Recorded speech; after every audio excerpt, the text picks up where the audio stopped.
Chegamos para mais uma sexta-feira, Tagarelovers. Vocês estão vendo que hoje eu tô de carreira solo, né?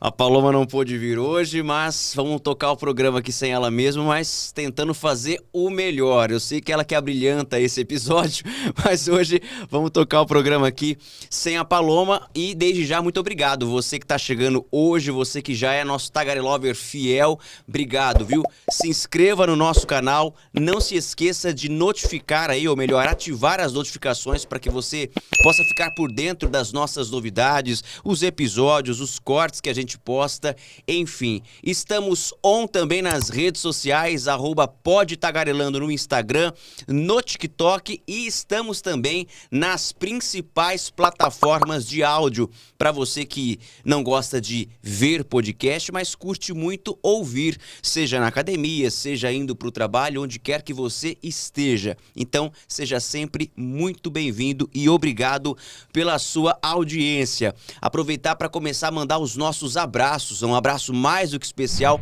pro Paulo Newman, da Newman Graphics, que é o responsável por fazer as nossas canequinhas aqui, as canecas que você vê toda sexta-feira aqui no Tagarelando e que os nossos convidados levam também. Então a gente vai deixar o arroba do Paulo Newman aqui, Newman Graphics 1 é o arroba dele, para você conferir aquilo que ele faz, desde canecas, squeezes, chaveiros, aquilo que você quiser personalizado, é só entrar em contato com o Paulão, e também o WhatsApp dele para você encher o WhatsApp dele de pedidos e dizer que viu aqui no Tagarelando. E nós estamos também com uma parceria incrível com a Clínica Barrelo, da doutora Karina Barrelo. Paloma hoje não tá aqui, mas sabe por que ela não tá? Eu vou dizer por que ela não tá. Roda aí.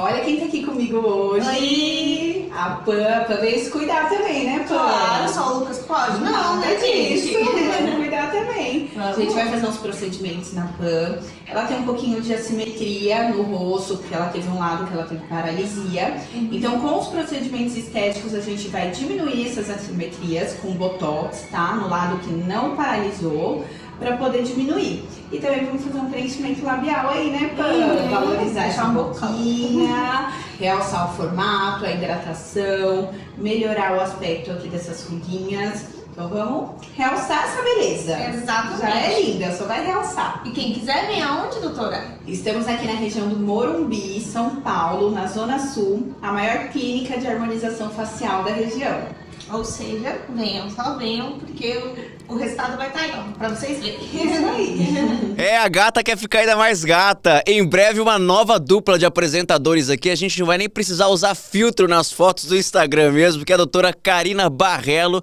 tá dando um jeito nessa nossa lata. A Paloma não precisa de muito. Agora eu vou precisar de vários procedimentos, várias sessões. Mas a doutora Karina Barrelo tá com a gente aqui no Tagarelando, a gente indica. Então, você que de repente quer ficar com a sua autoestima ainda muito mais elevada, não deixe de visitar a doutora Karina Barrelo lá no Morumbi, é a principal clínica de estética da região. Chega de conversa fiada agora, porque nós vamos conversar com um grande amigo meu que tá aqui hoje no Tagarelando. Bora para uma boa história, vamos lá!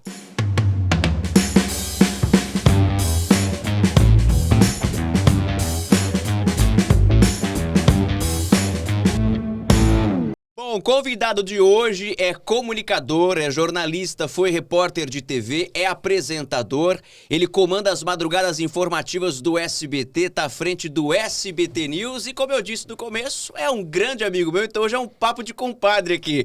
Seja bem-vindo, Marcelo Casagrande. Fala, Lucas. Bom demais estar com você aqui, parceiro de longa data, e agora a gente se reencontrando neste momento. Muitas histórias do interior e agora a gente se encontrando aqui em São Paulo. Por falar em interior, depois de tanto tempo vivendo no interior, como é que tá a sua vida aqui em São Paulo? Rapaz, 1 ano e meio mais ou menos em São Paulo tem aquela transformação, né? De hábitos, de rotina, uma vida bem diferente daquela que a gente estava acostumado. Onde tudo é muito perto, você tem uma rotina muito mais tranquila, muito mais leve. Quando você vem para São Paulo, você está falando da maior cidade do Brasil. Então isso, de certa forma, acaba mudando um pouco. Aí, somado a isso, tem uma mudança completamente ali num 180 de vida pessoal e rotina profissional. Eu durmo de dia e trabalho de noite. Já passei por isso. Então, você sabe muito bem como é, né? Mas você está se adaptando bem? Cara, me adaptei muito bem. Eu acho que, assim, 100% de adaptação, questão do organismo, a gente nunca vai ter. A gente vai fazendo algumas concessões ali ao longo do período, faz alguns ajustes, mas, por exemplo, na hora de dormir, se dormir com sol a pino, você dormir com a temperatura um pouco mais elevada. Então, você tem que ter algumas estratégias, né? Você tem que deixar o seu ambiente mais escuro, colocar o ambiente um pouco mais gelado com ar-condicionado para tentar fazer com que você fique ali num espaço controlado, que você consiga ter um dia de sono um pouco mais tranquilo.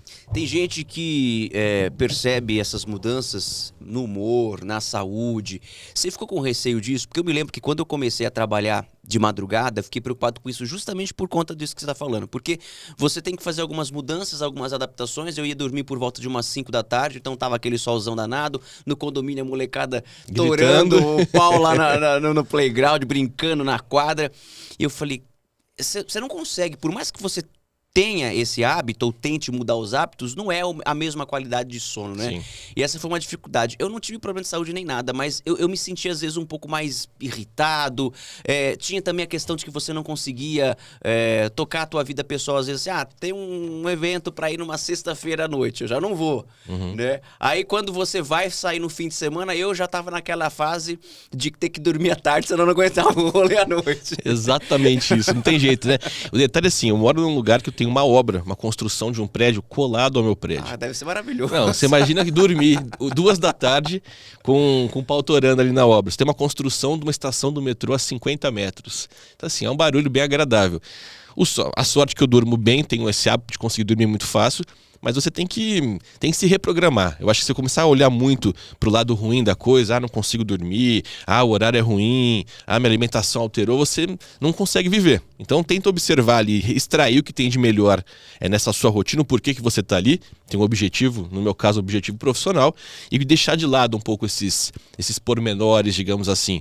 Mas a saúde, digamos, no começo deu uma bambeada, né? Você fica, até o seu corpo entender que você inverteu completamente, então vem sono fora de hora, vem agitação em horário que não poderia, vem fome no momento que você estava acostumado a comer e agora não é mais o que você tem. Então no comecinho você acordava ali para ir no banheiro e tinha vontade de comer, porque estava ali 7 horas da noite e era o horário que eu estava jantando na teoria.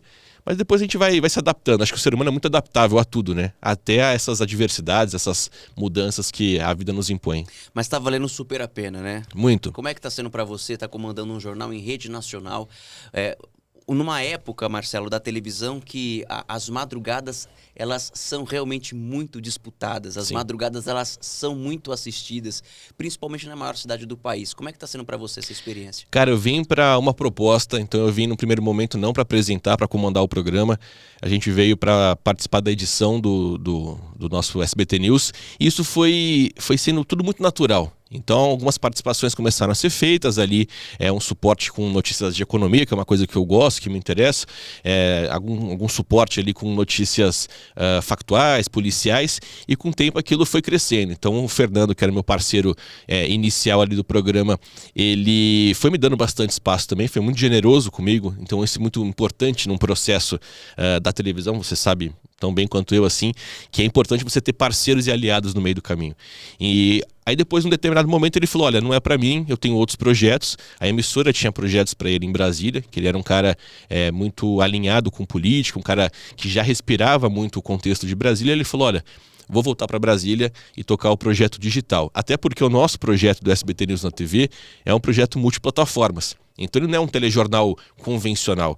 Ele tem ali todo o suporte da equipe do digital, nosso portal de notícias, as produções de videocasts, enfim.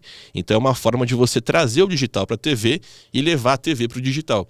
E acabou sendo muito natural. E depois, quando veio o convite, olha, a partir de hoje você vai assumir o jornal, você fala, olha, faz muito sentido para aquilo que eu quero para minha vida, para aquilo que eu já tinha feito no interior e estava rolando ali. Então, tô felizaço, cara. Eu acho que é difícil você disputar uma madrugada com seus concorrentes, porque o número de televisores ligados é menor do que nos demais horários.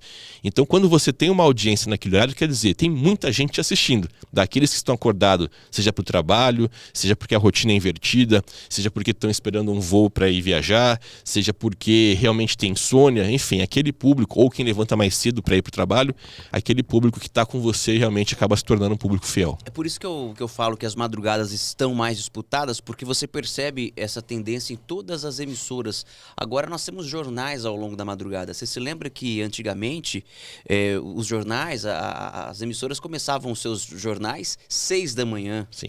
6 e pouco da manhã. Hoje, vocês entram no ar o quê? 2, 3 da manhã? Ele varia um pouco, né? Dependendo do dia da semana, mas a média é a partir das 3 da manhã. Exceto domingo para segunda, que é 1 da manhã. Então, olha isso. 1 da manhã, 3 da manhã. CT Record começa às 5. Às 5. A Band tá começando... Sendo 15 para as 4 aproximadamente. Então, assim, você tem a madrugada já recheada de jornalismo. Sim. Então, você percebe que as emissoras não tomaram essa decisão à toa, por um acaso. Existe ali uma demanda. São essas pessoas que você disse, ou que estão acordando cedo para ir trabalhar e querem estar bem informados do que está acontecendo, ou são as pessoas que, de repente, estão com insônia, estão ali zapeando a TV, porque muita gente fala, a TV aberta está perdendo força, mas a TV aberta presta muito serviço. Com certeza.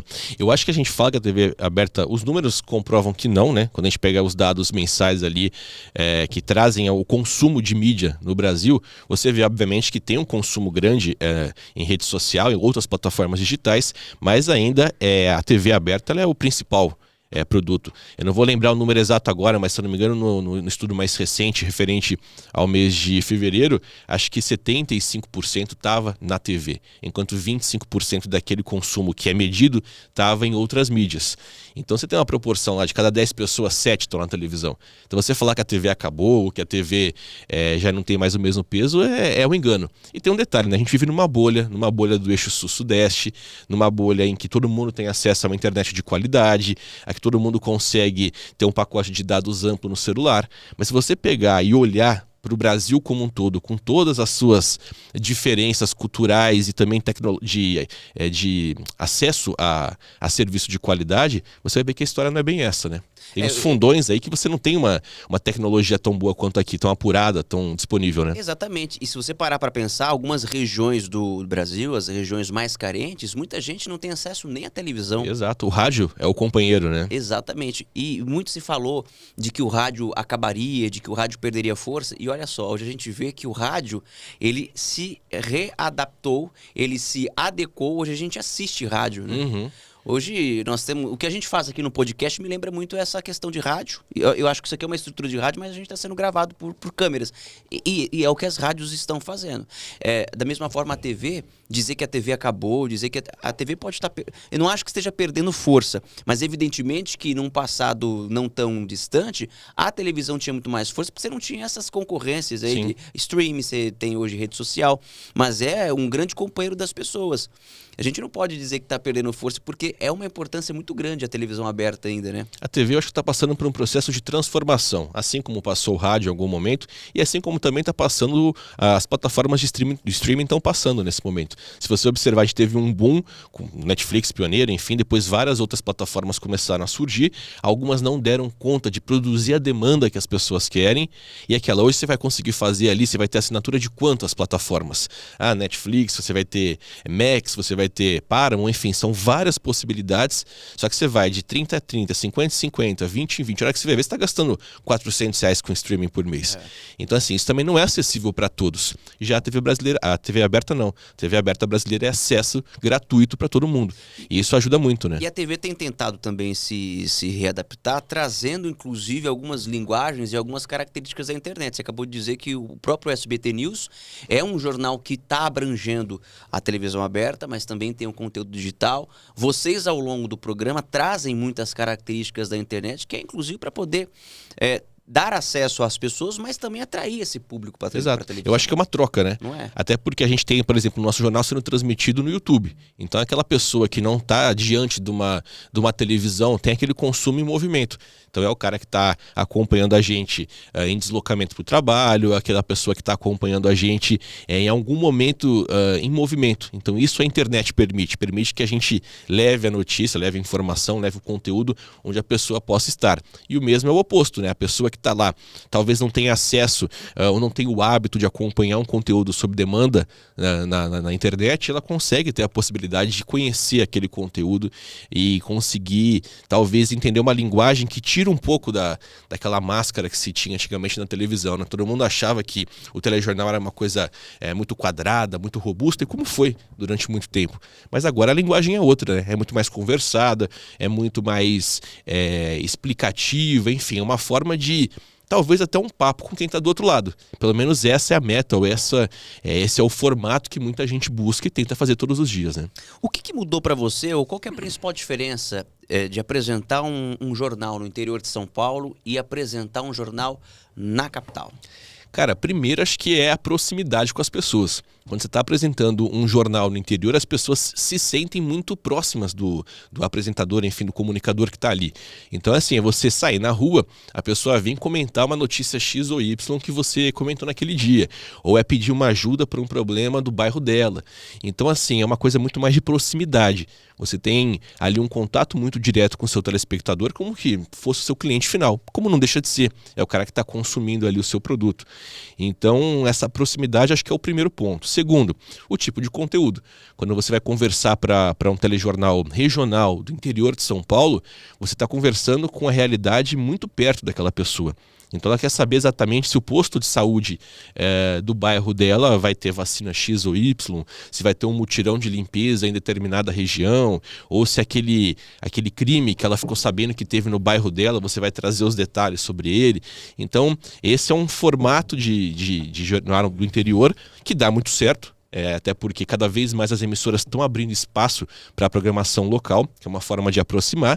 E quando você vem para um telejornal de conteúdo nacional ou de abrangência nacional, o conteúdo é outro, né? Você tem que trazer uma análise política um pouco mais ampla, você tem que trazer uma informação ligada à economia que acaba impactando a vida como um todo. Você não vai trazer talvez o aumento de passagem numa cidade de 200 mil habitantes. Você vai falar talvez do aumento da passagem de São Paulo e aproveitar esse momento para trazer um desdobramento sobre a inflação do setor do transporte, por exemplo. Então acho que a forma como você comunica acaba sendo diferente. E é um desafio, né? Agora falando pessoalmente, você trabalhar, você apresentar um jornal com holofotes do Brasil inteiro para você, acaba sendo um desafio um pouco maior, acaba sendo uma pressão, digamos assim, um pouco maior. É algo que me encanta, eu sou fascinado por televisão. Então você ter esse desafio acaba sendo talvez um novo respiro, ou mais um capítulo de uma história apaixonante aí com o meio que eu tanto gosto, assim. Do ponto de vista da audiência, isso também muda a sua rotina? Porque no interior de São Paulo não são todas as regiões que têm acesso a real time, que fala, Esse né? mesmo. Deu uma enrolada aqui na língua. Mas, por exemplo, eu trabalhei em Bauru. E lá em Bauru a gente tinha a noção de que o programa estava indo bem justamente quando a gente saía na rua. Sim. Por esse contato com as pessoas. A gente não sabia se estava em primeiro, segundo, terceiro. E mais, gente, do que uma disputa por audiência, é até interessante dizer para as pessoas isso, né? Os números, eles, na verdade, dão um norte de que o programa está indo bem ou não, né? Dos ajustes que precisam ser feitos também. Então, mais do que uma disputa, é interessante ter esse número como base para poder justificar ali se o trabalho está indo numa direção correta. Você hoje como apresentador de um programa, de um jornal de rede nacional, isso também é uma coisa que te provoca bastante? Você também é curioso em relação a essa questão da audiência? Como é que faz para você não permitir que isso interfira na tua apresentação? Porque nem sempre os números vão bem. Sim. Cara, eu sou, digamos, viciado em audiência. É um consumo de conteúdo, digamos assim, que eu fico o tempo inteiro acompanhando. Isso é bom e é ruim. É bom porque quando você está vendo ali que o resultado os números estão crescendo, estão estáveis, você percebe que o seu público está interessado naquilo que você está levando. E eu acho que quando a queda existe, uma migração, ou porque a pessoa desligou a televisão, ou o meio que ela está assistindo, ou ela migrou para outro canal, isso também acaba sendo um alerta. Olha, essa informação ou esse tipo de conteúdo para esse horário não está dando certo. Claro, não tem uma receita de bolo. Você não consegue fazer aquele mesmo formato todos os dias. Tal horário vai entregar tal coisa e tal horário tal coisa. Não, você vai sentindo um pouco do dia, um pouco da oferta de notícias. Então, aquela São Paulo, por exemplo. São Paulo tem uma ligação muito direta com o tempo. Porque se você tem um dia com muita chuva, você vai ter alagamento, você vai ter impacto no transporte público, você vai ter um impacto no trânsito. Então isso acaba sendo um balizador. E, obviamente, quando você tem um fenômeno da natureza que tenha um impacto grande na urbanidade, digamos assim, de uma grande cidade, isso acaba se refletindo. Só que você não pode também ficar muito refém do que os números trazem. Eles são uma amostragem, a gente trabalha como um termômetro e ele tem um apelo para o mercado publicitário conseguir entender quantas pessoas te assistem, como é o seu público, é masculino, é feminino, qual a faixa etária, classe social, etc. Mas no dia a dia, você também não pode achar que porque o seu número caiu ou porque você disparou na audiência, que você vai mudar o seu comportamento. Você tem que fazer a sua entrega excelentemente do começo ao fim. Esteja dando 20 pontos de audiência ou esteja dando 1 ponto de audiência. Então acaba sendo ali um cenário meio, digamos, não diria cruel, mas é um cenário de quem é muito ansioso não pode ficar assistindo minuto a minuto aquela audiência. Eu acho que sim, eu concordo contigo que é um balizador realmente, que vai nortear o trabalho no sentido de que, isso tá dando certo, ou isso não tá dando, ou a gente tem que ajustar aqui, tem que ajustar ali. Mas é interessante que a audiência é uma coisa inexplicável, né? Porque Exato. às vezes você tem um jornal que tá repleto de notícias ali factuais do momento, e a audiência não responde tão bem. E às vezes você tá com um jornal um pouco mais tranquilo e a tua audiência vai melhor. É igual aqui no YouTube, por exemplo. Às vezes você tá com um episódio que tá rendendo muitíssimo, você vai ver as visualizações não são aquelas que você esperava. Às vezes você tá com um assunto que é bom também, mas que de repente não teria um apelo para render e rende. Não há uma fórmula mágica, né? Na TV eu costumo dizer que se tivesse uma fórmula mágica, todo mundo estaria em primeiro lugar, né? É bem que isso. E eu acho que também tem um pouco a ver com o estado de espírito do telespectador naquele dia. Pode ser também. Tem dia que, por exemplo, que você tá afim de assistir uma coisa mais intensa, mais analítica, querer saber o que tá rolando. E tem dia que você não tá disposto. Você quer uma coisa muito mais leve, você quer ali um conteúdo, ou enfim, que seja para você ficar mais tranquilão em casa. Então acho que diz muito sobre isso. E se você observar ao longo da semana também, a pessoa no começo da semana tem um hábito. Vai chegando quinta ou sexta-feira, ela já tá talvez mais cansada, ou já tá com a cabeça no fim de semana, no rolê que vai dar e tudo mais. Isso também mexe muito com a audiência. Então eu acho que não dá pra gente sofrer. A gente tem que se balizar, tem que trazer, porque é um número, né? É uma amostra, uma estatística para você, para falar, olha, tá no caminho certo ou não, temos que mudar ou não, temos que potencializar isso e aquilo, e ir trabalhando com paz, com tranquilidade, dentro do possível, né? Dentro do cenário, até porque números são importantes, né? Para a audiência do Tagarelando, seja para um número de venda de um produto, então os números estão aí para nos ajudar, né? Ô Marcelo, eu tava pensando esses dias como a vida ela é interessante, assim, os ciclos dela, né? Nós trabalhamos juntos, acho que há mais de 10 anos, talvez. Bem mais de 10 10, anos. 12 anos atrás. No interior de São Paulo, lá no SBT interior, eu tava em Araçatuba, você tava em Prudente, eu tava no início da minha carreira ali, do zero mesmo, começando. Você já tinha uma trajetória, você já tinha uma experiência em outros lugares? Não muito grande assim, né? TV aberta eu tinha, sei lá, uns 3 anos de TV aberta. Tá, então, mas já teve já tinha uma experiência, alguma bagagem, e aí depois de Prudente você foi para Araçatuba, teve uma carreira ascendente lá de repórter, apresentador, gerente de jornalismo, foi meu chefe, viu, gente? Marcelo Casagrande foi meu chefe, e é por isso que eu tô falando que a vida é interessante. Aí hoje, nós estamos aqui de novo, nós dois em São Paulo, nos reencontrando depois de um bom tempo, estamos trabalhando na mesma emissora e agora num podcast trocando uma ideia. O que eu queria saber, tudo o que aconteceu na sua vida ao longo de todo esse tempo, todos os cargos que você ocupou, os lugares por onde você passou, as pessoas com quem você teve alguma relação, conversou, conviveu, isso tudo foi muito bem planejado? Estava ali na tua ideia passar por todo esse processo? Ou assim como na minha vida as coisas foram acontecendo e você foi abraçando a oportunidade? Eu acho que é muito isso. Eu acho que a gente, quando a gente faz um planejamento de vida, digamos assim, a gente constrói uma linha que a gente vai seguir. Olha, eu quero estar em tal lugar com tantos anos, quero construir uma família, ou quero ter uma vida um pouco mais livre, ou então quero focar na minha carreira, enfim. A gente constrói mais ou menos uma estrutura que a gente imagina. E no meio do caminho vai fazendo escolhas. Eu acho que onde a gente está hoje, ela é um resultado de escolhas anteriores que a gente fez. E quando eu falo escolhas anteriores, não são grandes escolhas, não é mudar de emprego ou mudar de cidade. Eu acho que são pequenas escolhas. Por exemplo, hoje eu escolhi estar aqui com você. E para eu estar aqui, eu deixei de fazer alguma outra coisa.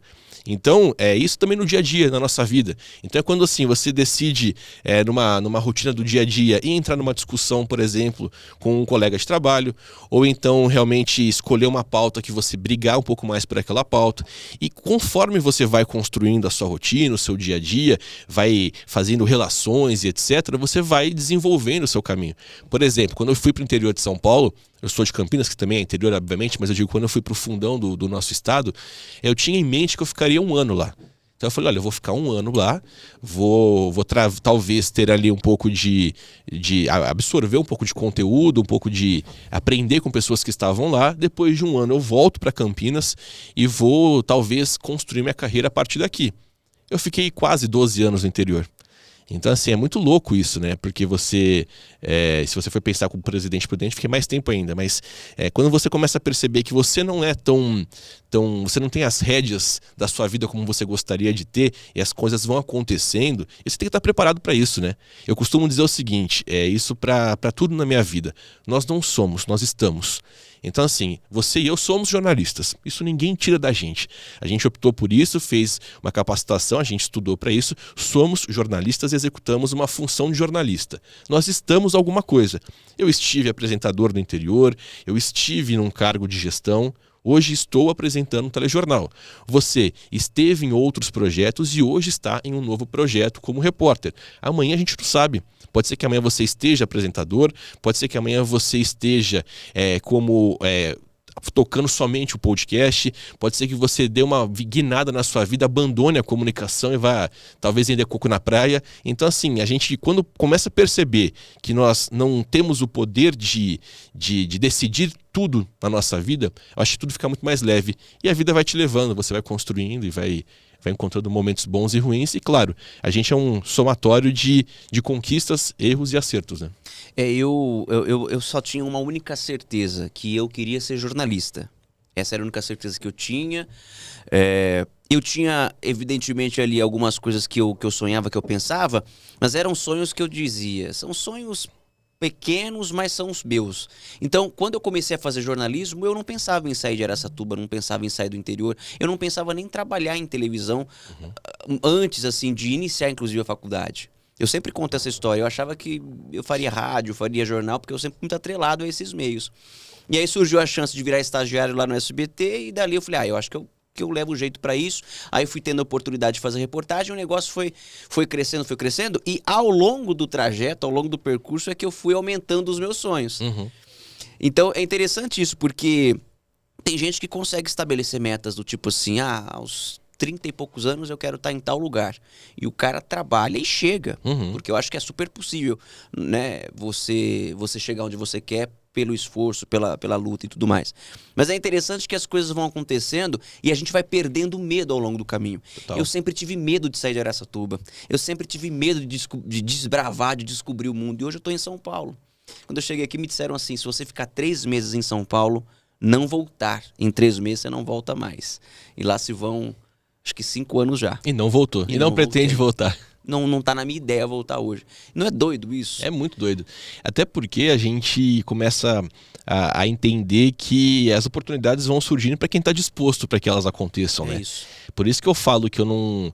eu até concordo que existam pessoas que realmente são muito focadas e determinadas e vão até conseguir, mas assim, talvez no caminho elas percam excelentes oportunidades. Então elas podem talvez perder excelentes oportunidades de conhecer pessoas interessantes que possam abrir portas no mercado de trabalho. Você pode perder excelentes oportunidades de experimentar outras coisas no seu ambiente de trabalho, na sua rotina ou na sua carreira. Então assim, eu acho que a gente não pode ser fechadão em nada na vida, né?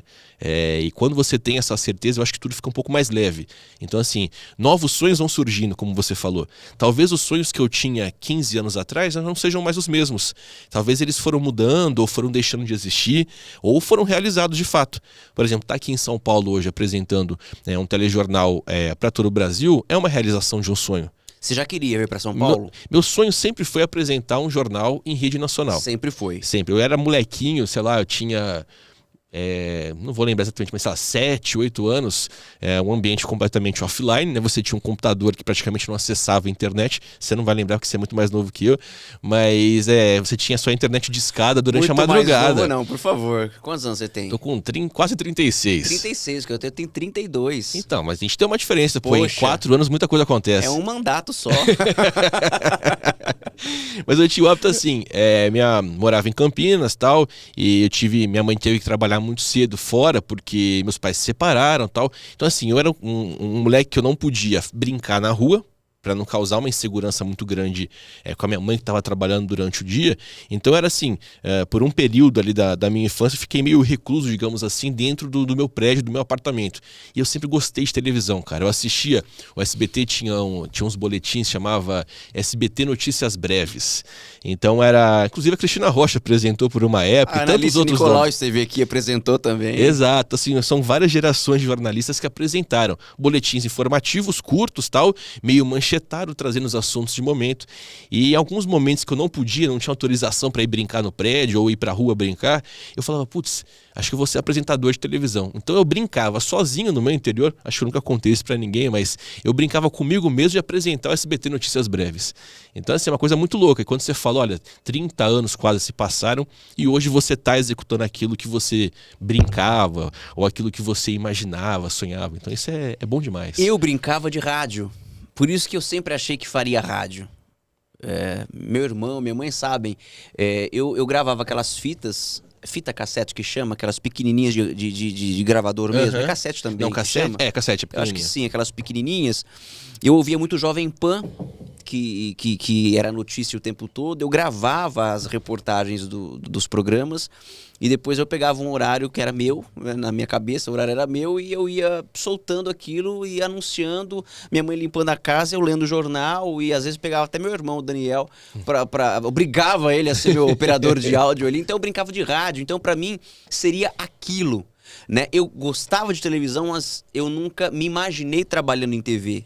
E aí TV surgiu e hoje eu não me imagino fora da TV. Tenho até sonhos bem ousados dentro da TV. É por isso que eu falo que é interessante como as coisas vão se desenhando e você vai aprendendo, vai descobrindo coisas dentro daquilo que você já estabeleceu. Agora, estar em São Paulo, para mim, realmente foi uma grande surpresa. Porque eu não sonhava com isso. Talvez eu acho que por uma questão de medo, receio mesmo. Zona de conforto, talvez. Zona de conforto, acho que seria a palavra mais adequada mesmo. Exatamente essa. Porque quando eu saí de Araçatuba, que eu te comuniquei que eu ia pra Bauru, você se lembra dessa data? Lembro muito bem, até do jeito como foi. Você lembra? Então vamos falar sobre isso. Mas naquele momento, pra mim, era a maior decisão da minha vida, e de fato era. Eu tava saindo da cidade que eu morei a vida toda, da casa dos meus pais, trocando de emissora, indo pra uma realidade que eu não sabia. Então aquilo foi a primeira virada de chave que eu acho que depois abriu a porteira para virar outras chaves, porque tá aqui também, para mim, foi uma grande virada de chave, né? E a gente vai virando as chaves ao longo da vida. Tem até um conteúdo que a gente exibe no jornal, chama Pivotando, né? Que é uma linguagem do mundo corporativo, são grandes guinadas que você tem quando você realmente muda, a pivotada quando você muda de fato em algum momento que você decide mudar a sua rota. Eu acho que a gente vai dando pivotadas ao longo da vida, né? Total. A gente vai fazendo outras escolhas ou buscando outras coisas, e isso, eu acho que esse que é o encanto da vida. Imagina você, eu pelo menos não me enxergo numa vida extremamente linear, naquela vida extremamente programada, naquela vida... acho que talvez por isso que nós gostemos tanto desse ambiente do jornalismo, da TV, que é muito dinâmico. Por mais que a gente tenha todos os dias um conteúdo para levar em determinado horário, a nossa rotina nunca é a mesma. Você que está na rua, principalmente, conhece inúmeras pessoas, histórias diferentes. Eu, enquanto estive repórter por muito tempo, também tinha isso. Você conhecia figuras incríveis, outras nem tanto. Você conversava com pessoas interessantíssimas, outras nem tanto, mas de todo mundo você extrai um pouco, você absorve um pouco. Isso é muito legal, né? Eu acho que o jornalismo, a televisão como um todo, permitiu eu estar diante de pessoas que eu nunca imaginei. Então, você entrevistar, por exemplo, ex-presidente da República, você entrevistar figuras importantes aí de determinados meios, empresários importantes, famosos, etc. Eu acho que isso é muito incrível. Talvez se eu não fosse jornalista, eu nunca estivesse diante do Fernando Henrique Cardoso, nunca tivesse conversado frente a frente, como a gente está conversando aqui, com o ex-presidente Michel Temer. Então, assim, são alguns pontos que você vai fazendo. Olha quantas possibilidades que a comunicação traz pra gente, né? Qual foi a figura mais interessante que você talvez tenha entrevistado? Eu digo interessante, todas são, evidentemente, mas que de repente tenha te marcado por algum detalhe. Seja pelo fato de você nunca imaginar que estaria diante, seja pelo comportamento daquela pessoa, foi alguma figura política? Eu vou falar, na verdade, no interior apresentava no Tela 2, que é um projeto de um um streaming do SBT, quando eu trabalhava lá, a gente tinha um programa focado em política. Então eu vou trazer algumas figuras políticas, porque acho que talvez estivesse ali mais algo mais fora da curva do que eu fazia no interior. Eu acho que essa série de entrevistas com os ex-presidentes foi muito interessante, porque a gente está falando ali, talvez, de Fernando Henrique Cardoso. O período em que ele foi presidente da República, eu era uma criança. Então você conseguir trazer para a realidade de hoje uma realidade que você viveu, mas se você não lembra tanto, acaba sendo um desafio.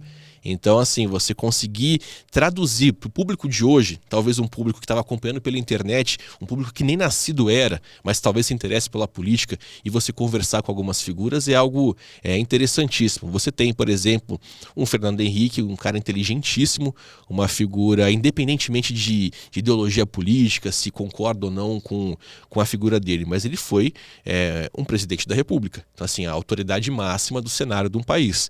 E então, assim, você está diante dessa pessoa, é muito interessante. Por exemplo, conversei com o Collor.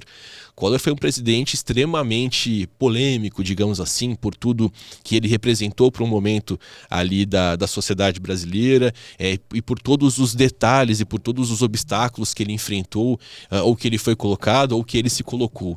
E é uma figura que, quando você conversa com ela hoje, ela realmente olha para o governo que ela teve e ela realmente acredita que ela fez um excelente governo, que foi um governo praticamente sem falhas e tudo mais. E a história mostra que não. A história mostra uma série de problemas. Foi ali um presidente que passou por um processo de impeachment, foi um presidente que tinha ali na história da gestão dele alguns pontos ligados à corrupção, enfim. Então, assim, aí a pergunta que sempre fica, né, quando eu paro para pensar depois de uma entrevista, eu falo, será que de fato essa ou aquela pessoa acredita em tudo isso que ela fala? Ou ela fala porque ela precisa levar um conteúdo adiante? Mas só para voltar na pergunta inicial, né, a figura mais difícil. Eu acho que a figura mais difícil e mais interessante que eu entrevistei até hoje, desse mundo político, não seria nem uma figura polêmica, nada disso, mas eu digo na relação entrevistador-entrevistado, foi João Dória. A primeira entrevista que eu fiz com ele tinha acabado de ser eleito prefeito da capital paulista. E é um cara que é um apresentador, um entrevistador há muitas décadas. Ele sabe muito de técnicas de entrevista, ele sabe muito do olho no olho com o entrevistado, de extrair, então ele usa isso a favor dele. Ele é um comunicador interessantíssimo. Novamente eu volto, independentemente se você gosta dele ou não, estou falando da figura entrevistado. E cara, eu subi ali, eu fui na parte superior ali do Palácio da Prefeitura, no centro da capital paulista, conversar com ele, e na minha mente eu fui com uma estratégia. Eu acho que toda entrevista tem uma estratégia. Você já vai chegar com os 2 pés no peito, você vai amaciar para depois entrar no assunto, enfim. Cada dia você adota uma de acordo com a pessoa que está ali. E quando eu cheguei com ele, eu tinha uma estratégia muito bem definida. Aí comecei a conversar com ele e falei, não vou conseguir por esse caminho. E ele percebeu qual caminho eu ia e ele devolveu. Então quem estava acompanhando talvez não tivesse entendido aquilo. Mas ali entre nós dois, realmente ele percebeu qual era a minha estratégia e ele sinalizou sem querer. Eu não vou soltar o que você quer do jeito que você está esperando. Então isso é muito louco. Assim. Vocês se comunicaram ali sem dizer uma só palavra em relação à estratégia um do outro. Exato. Ele sacou a sua e já você percebeu a dele. Exato. E ali você tenta... Aí começou, digamos assim, um duelo, né? Eu tentando dar uma volta para chegar no que eu queria. Ele talvez não quisesse trazer aquela informação e dava uma outra volta. No fim, ficou uma baita de uma entrevista interessantíssima. Ele revelou muitas coisas e agregou muito. E o que você queria saber? Cara, na verdade, assim, a gente estava pegando uma figura que se dizia completamente fora da política. Era o primeiro cargo dele ali, que ele foi eleito, e ele chegava com aquela imagem meio que ele queria passar de João Trabalhador, um cara que iria executar um marketing muito forte, que ele já iria trazer ali em diante. Era muito começo, mas ele já sinalizava quais eram os caminhos que ele queria. E eu queria meio que assim, tirar dele o seguinte, outras figuras dentro do partido dele poderiam ter se disputado aquela vaga, poderiam ter sido eleitas. E por que ele, né? Queria que ele talvez fizesse um comparativo com outras pessoas, outras figuras que passaram pelo PSDB em São Paulo. Eu não vou lembrar exatamente, mas acho que eu fiz uma relação com agora vice-presidente, na época que ele era do PSDB, foi governador de São Paulo, que é o Geraldo Alckmin, né? Eu fiz uma relação e ele devolveu assim, do mesmo jeito que você está falando, não são nessas palavras, mas nesse contexto, do mesmo jeito que você está me comparando com outros políticos que podem ser melhores piores que eu, existem outros comunicadores que podem ser melhores ou piores do que você. Então, naquele momento, ele meio que me atacou depois de eu ter atacado.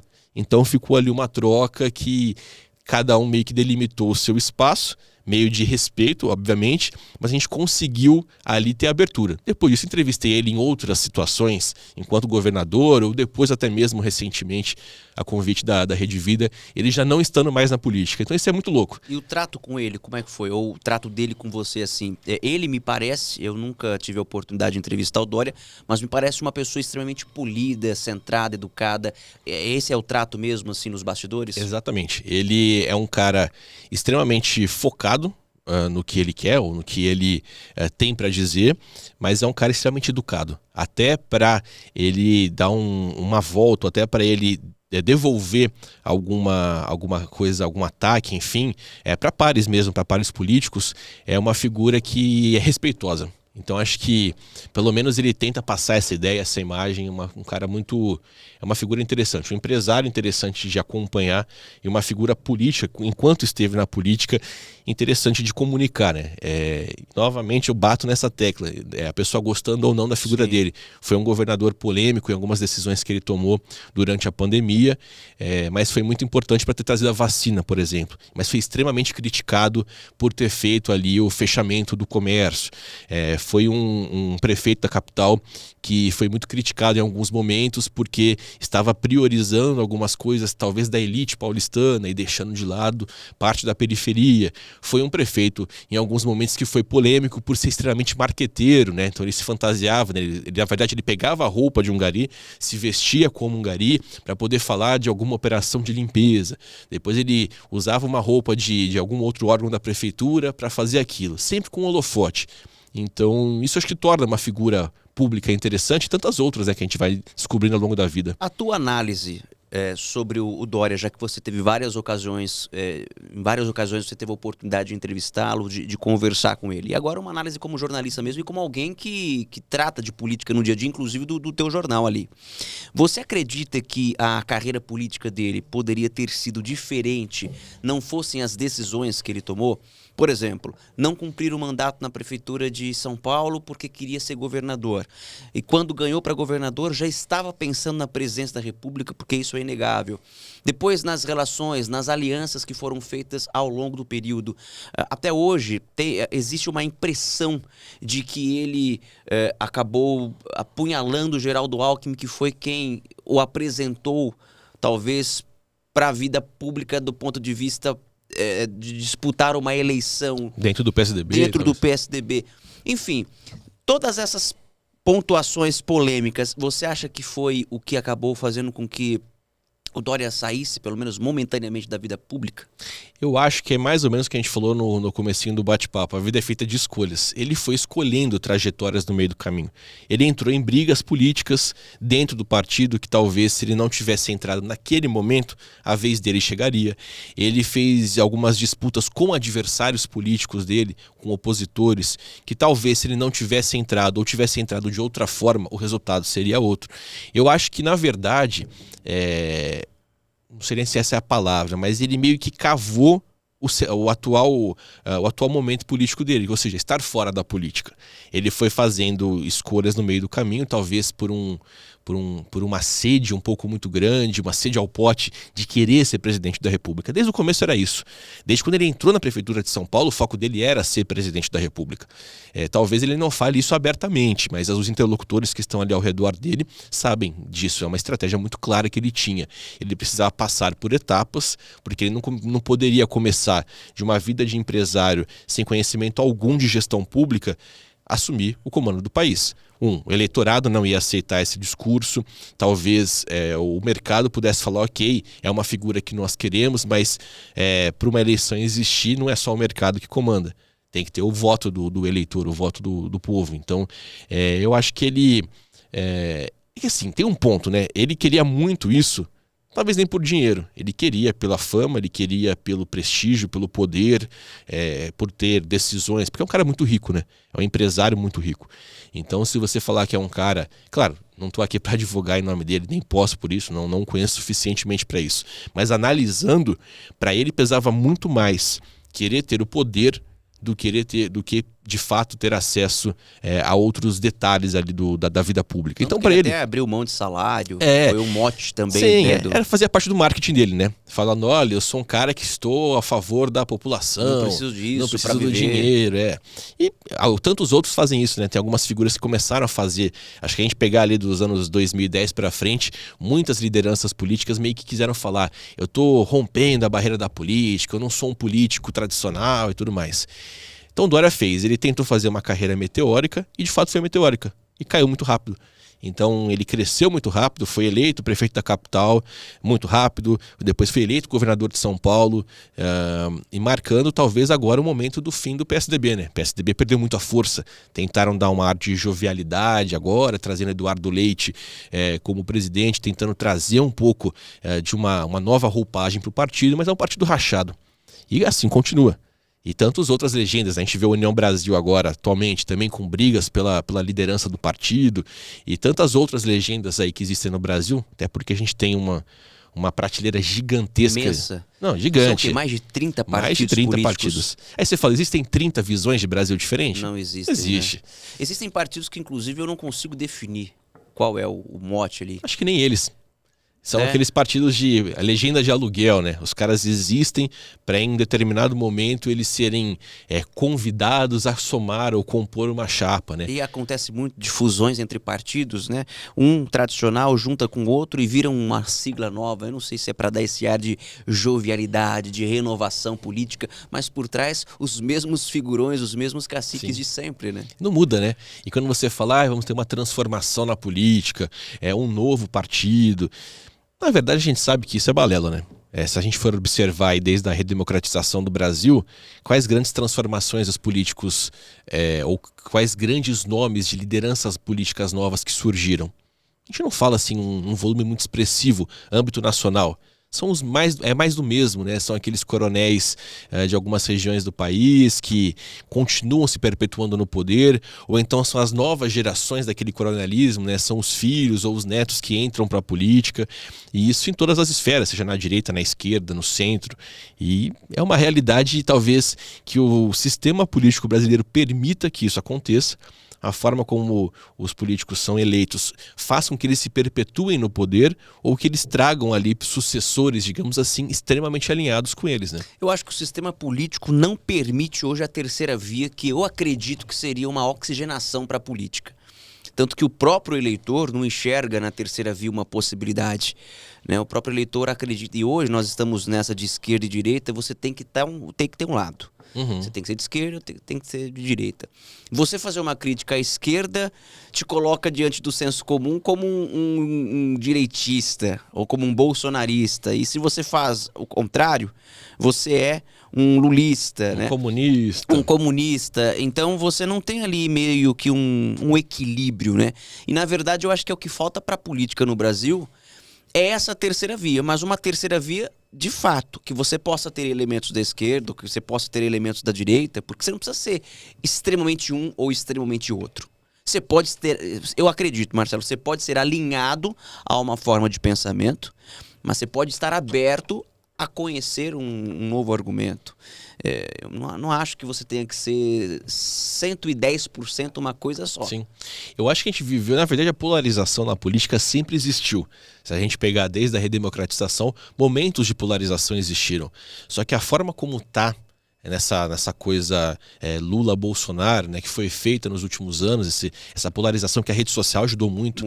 Até porque aquelas pessoas que talvez não estivessem consumindo a política brasileira começaram a se enxergar talvez como participante dela, não por entender, não por gostar, mas por se espelhar em comportamentos desse ou daquele, seja um comportamento de Lula, seja um comportamento de Bolsonaro, seja uma conduta desse ou daquele. Então, quando você traz um público que não participava ativamente da política, a rede social permite. Aí eu faço críticas, né? Porque a rede social acabou tirando muita gente.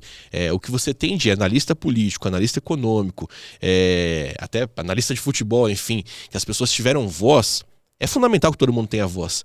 Mas assim, chegou um momento que muitas das pessoas acabam replicando informações que talvez elas nem tenham apurado, não tenham confirmado se são verdadeiras. Por isso o fenômeno da desinformação, da fake news. São pessoas que acabam absorvendo aquele conteúdo e replicando sem saber a origem, baseado somente no amor por aquilo, é uma paixão. Então quando você pega ali os bolsonaristas ferrenhos da tropa de choque do bolsonarismo e dizendo isso em relação ao público, ao eleitorado, né? Aquelas pessoas, elas acabam consumindo conteúdo que agrada aos olhos dela, independentemente de ser verdade ou não. E o mesmo vale para quem é da esquerda. Tem algumas pessoas ali, são os lulistas, os esquerdas mais, digamos assim, raiz, ou mais ferrenhos, ou mais apaixonados. Esses caras não conseguem enxergar além do que eles querem enxergar. Além da paixão, não tem autocrítica alguma. E quando você fala de uma terceira via, tem uma diferença muito grande. Tem uma terceira via, que é a que eu concordo com você, que consegue absorver um pouco de cada um, o que faz sentido para cuidado social, mas pensando na liberação econômica e tal. Mas tem que tomar cuidado para não ser um isentão.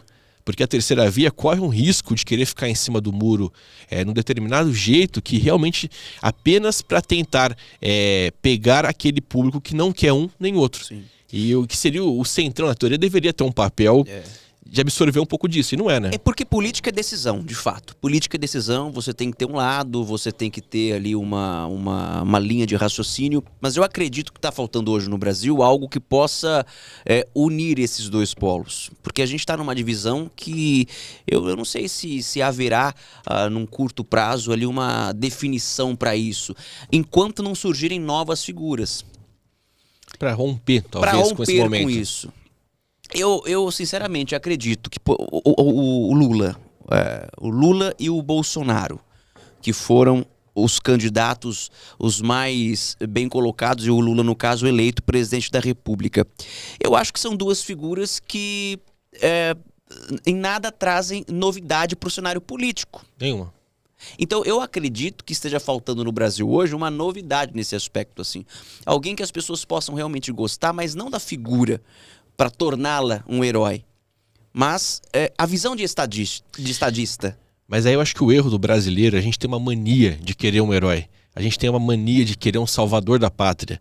E não existe político que seja herói ou salvador da pátria. Quando você personifica um personagem, você acaba atrelando uma responsabilidade de colocar uma fantasia de super-herói numa liderança política, você está errando. Você está endeusando uma figura.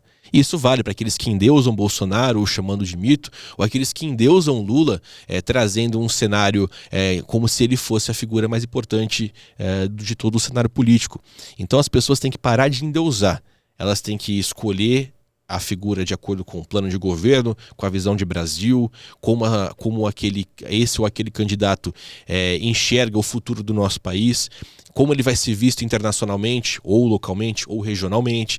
Então quando a pessoa tira, aí novamente eu volto a falar, tem que ser um pouco mais, menos apaixonado, tem que ser um pouco mais frio, mais pragmático, num cenário de uma escolha. E as pessoas não são assim. Nós não somos assim, a gente vai muito pela paixão em tudo na vida, né? A gente vai na paixão pelo time do futebol, a gente vai na paixão por alguma coisa que nos agrade ali, um determinado segmento, e aí na política está sendo assim também. Então eu acho que essa polarização cresceu muito, ela deve continuar por muito tempo, e eu ouso dizer, Lucas, que mesmo que surja um outro nome, sempre vai existir uma polarização, talvez entre esse outro nome e algum nome da polarização anterior. A gente vive muito, as pessoas gostam muito do fla-flu, né? Daquela coisa do ou esse ou aquele, ou 880, não tem um meio termo, né? É meio que cultural, meio que natural das pessoas. Então por isso que eu acho que você falar que vai acabar a polarização, não. Acho que vão mudar os personagens. E aqui para São Paulo, você acha que a figura do Lula e a figura do Bolsonaro, essas duas figuras devem influenciar aqui na disputa pela prefeitura? Eu acredito, pelo cenário, que deva ficar entre Guilherme Boulos e Ricardo Nunes, a não ser que algo aconteça aí, a campanha nem iniciou, e você tem algumas figuras como Kim Kataguiri, que tem uma grande uma grande legião de seguidores nas redes. Você tem Tabata Amaral, que nas últimas pesquisas também vem apresentando aí um crescimentozinho ali. Enfim, eu acho que são nomes que têm potenciais para crescer, não sei se para tirar aí, de repente, a preferência do eleitorado entre Ricardo Nunes e Guilherme Boulos. Qual que é a tua avaliação aqui em São Paulo? Olha, eu acho que as figuras... Não pode ser. A gente tem que imaginar que um plano político, uma vida política, não é em uma eleição. Claro, existem alguns que acabam se destacando e vão bem na primeira eleição. Mas as figuras que se lançam agora, talvez estejam pensando na eleição daqui de 4, 8 ou 12 anos. Então, quando a gente fala do Kim, quando a gente fala da própria Tabata Amaral, eu acho que, independentemente de como seja a campanha deles, eles têm essa certeza que eles estão construindo uma imagem para disputar uma prefeitura de São Paulo, enfim, nos próximos tempos. Vai ficar polarizado. Eu acho que dificilmente, a menos que tenhamos aí uma reviravolta muito grande, mas você tem um Boulos que acaba, por mais que não tenha, já disputou, né, outras eleições em São Paulo, mas é uma figura que tenta trazer talvez a jovialidade da figura dele, essa coisa de um cara que conversa bem com as redes sociais, um pouco mais à esquerda, mas você traz um pouco do histórico da Marta, aquela coisa da prefeita que revolucionou o transporte, enfim, né, como ela acaba se vendendo, a prefeita que marcou algum período, principalmente nas periferias. Então, assim, no jogo político você vai juntando elementos. Você tem uma Tabata Amaral que vai, não sei se vai, né, mas na teoria deve fazer uma dobradinha com um Datena, que é uma figura pública também conhecida da televisão. Então, assim, cada um vai usando a sua estratégia, né? Você tem um Ricardo Nunes que tenta, obviamente, tá com a máquina na mão, ele tá com os holofotes voltados para ele e vai tentar também trazer outras figuras para compor tudo isso. Mas dificilmente eu acredito que vai mudar esse cenário, vai oscilar entre os dois. A campanha vai ser extremamente polarizada entre eles. E claro, aí voltando nos apaixonados, né? Os apaixonados que são muito ligados à paixão do líder superior deles, em quem eles colocarem a mão, darem a bênção, possivelmente essa pessoa vai votar neles, né? Essa questão da Marta Suplicy, eu acho que não está bem resolvida até hoje pro Ricardo Nunes, né? Não, com porque certeza não. A Marta Suplicy, muito embora tenha sido sempre uma militante de esquerda, ocupou um papel extremamente estratégico e importante na gestão Ricardo Nunes. Sim. O Nunes, inclusive, acreditava que essa popularidade dela o ajudaria. Ela participou de diversas reuniões importantes da estratégia do governo, então ela conhece muito ali o modus operandi do governo Ricardo Nunes. E aí ela ir para o lado do Guilherme Boulos ficou parecendo uma traição, uma punhalada, mas faz parte do jogo político. Talvez não devesse fazer, mas faz parte do jogo político, né? A Marta tá, acho que, numa situação indigesta para ambos os lados. Aqueles que estavam ou que estão com o Ricardo Nunes estão realmente revoltados, não seria a palavra, mas estão ali tentando digerir o que seria uma traição, como eles mesmos falam ali no cenário interno desse grupo político. E dentro dos progressistas ou dos petistas mais tradicionais, ela também está sendo uma coisa difícil de engolir para eles, né? Eles não concordam que Marta, quando deixou o partido e migrou pro Centrão ali, votou pelo impeachment da Dilma. Então isso para ela é uma mancha, talvez assim, na história dela, que os petistas não digerem de jeito nenhum. Eu acho que foi a própria Erundina que a criticou esses dias. A Erundina é do PSOL, tá no PSOL. Também, ela foi ex-prefeita de São Paulo. Eu acredito que tenha sido ela que fez uma crítica a esse retorno da Marta. E evidentemente que ela vai, até porque é companheira de partido do Guilherme Boulos, mas é isso que você falou, assim, os petistas mais raízes, ou essa esquerda mais raiz ainda também não superou aquela saída e aquelas decisões que a Marta tomou. Né? É mais ou menos, trazendo uma linguagem extremamente simplória, né? Mas quando a gente tá comendo alguma coisa que você não consegue engolir, você mastiga, aquilo fica rodando na sua boca. Marta Suplicy tá rodando ali entre os nunistas e os petistas de uma forma que nenhum dos dois conseguiu engolir. A dúvida é, quem vai conseguir engolir primeiro, né? Acho que o tempo da campanha vai dizer. É isso.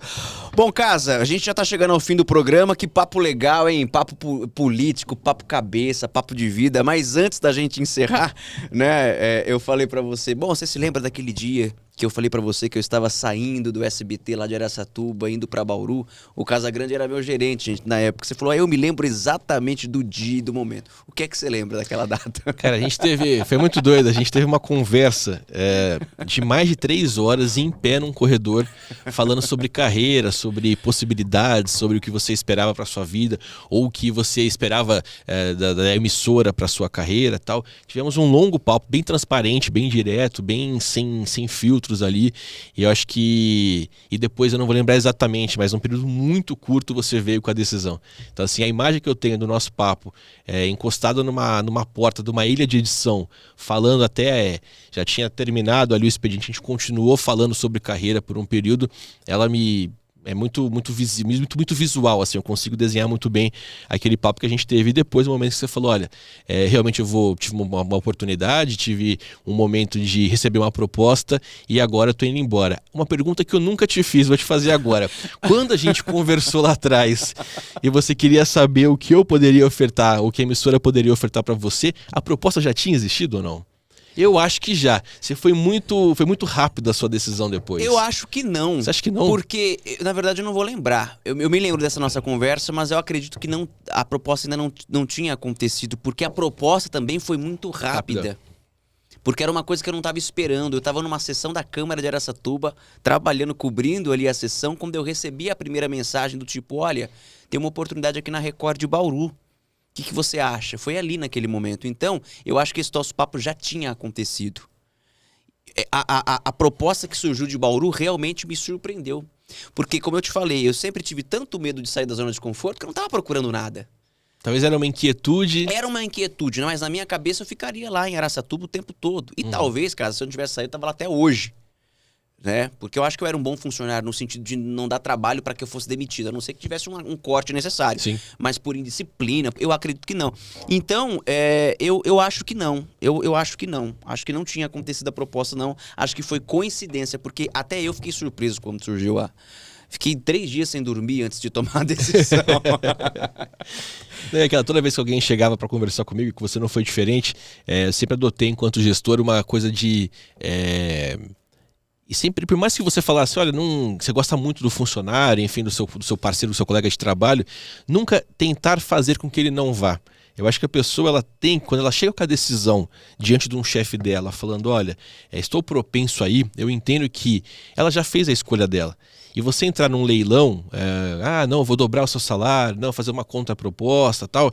Eu acho que é fundamental a negociação. Mas em alguns momentos, principalmente, talvez na primeira fase da carreira, se a gente for pegar uma carreira, sei lá, de 30 anos, nos primeiros 10 anos, é importante deixar que a pessoa voe, que ela experimente, que ela quebre a cara ou que ela faça muito sucesso. Para você foi bom demais, imagine se você não tivesse ido, né? Sim, hoje eu vejo que sim. E existem momentos da vida que você vai tentar dobrar o salário do cara, porque a única coisa que pode fazer o cara sair da empresa é o dinheiro. É o dinheiro, exato. Mas em outras ocasiões, por mais que você dobre o salário dele, se não for aquela oportunidade que ele está em busca para o desenvolvimento dele, ele vai, exato, mesmo que você dobre o salário. E às vezes vai por menos. Exato. Eu, por exemplo, já tive alguns momentos da minha vida que resolvi sair de um lugar para ir para outro ganhando menos. Aí você fala, nossa, é loucura? Não, porque os meus objetivos naquele momento, nosso papo inicial, os meus sonhos naquele momento já eram outros. Então você vai recomeçar uma vida, ou vai, talvez, uma frase meio clichê, mas dar um passo para trás para dar 2 para frente. Eu acho que a gente vai enfrentando isso ao longo da vida, mas muitas vezes, né? É isso, você vai ter que voltar mais vezes aqui no Tagarelando, hein? Porque o papo foi bom demais. Bom demais. Obrigado, Fiquei feliz demais de estar aqui com vocês. Valeu. Pena que Dona Paloma não está aqui, fugiu do nosso bate-papo. Quando né? ela soube que era você, ela falou, não vou. É pessoal, então. Você viu, a gata tá ficando mais linda agora. Eu vi, pô. Vocês dois agora investindo na... Ela vai ficar mais fácil, ficar bonita. Você... A doutora vai ter um pouco mais de trabalho, Vou né? cortar essa parte, tá? O programa é meu, vai o que eu quiser voar. Valeu, Casa. Obrigado. Valeu, um abraço. Valeu, pessoal. Sexta-feira que vem a gente tá de volta, gente. Valeu por hoje. Beijo, bom fim de semana.